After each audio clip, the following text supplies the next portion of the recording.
Art मध्ये वापरलं जातं. त्यांचं म्हणणं आहे there is beauty in imperfection, म्हणजे जे परफेक्ट नाहीये त्याच्यात सुद्धा एक वेगळी ब्युटी आहे.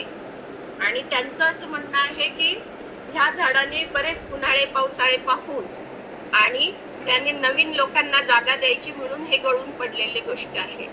आणि याने उन्हाळे पावसाळे पाहिलेले आहेत, झाडाला टवटवीत केलेलं आहे आणि मग आता नवीन पालवीला जागा पाहिजे म्हणून हे गळून पडलेलं आहे स्वतःहून. त्याला कोणी पाडलेलं नाहीये आणि म्हणून ह्याला ते फार महत्व देतात आणि म्हणून त्याच्यामध्ये अशा टाईपचे हे गवत आहे ना, असे खूप पडलेले असतात आपल्याकडे आणि त्याचा असा आकार म्हणजे त्यांच्याकडे काय म्हणू पाताल, पृथ्वी आणि स्वर्ग अशा तिन्ही लोकांना म्हणजे तिन्ही लोकांना क्या बोलते हैं उसको, वर्शिपिंग वर्शिपिंग तिन्ही लोकांना काय म्हणायचं, आदरांजली आदरांजली म्हणूया. ह्या तिन्ही लोकांना आदरांजली वाहण्यासाठी 3 फुलांची रचना केली जाते.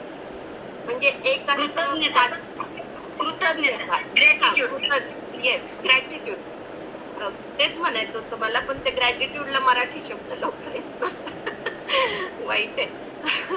तर ती कृतज्ञता व्यक्त करण्यासाठी आणि ह्या तिन्ही लोकांना कृतज्ञता व्यक्त करण्यासाठी ते 3 फुलं वापरले जातात आणि 3 फुलांच्या आजूबाजूला ही अशी रचना केली जाते. आजूबाजूला हे असे वरच्या साईडला गेलेले आणि ड्राय झालेले. मग त्याच्यामध्ये जर समजा एखाद्या फुलाची पाकळी जर समजा अशी लूज झालेली असेल किंवा एखादं फुल खराब झालेलं असेल, असं काहीतरी झालेलं असेल किंवा एखादी पाकळी अशी पडलेली आहे, ती सुद्धा त्याच्यामध्ये त्या रचनेमध्ये वापरली जाते.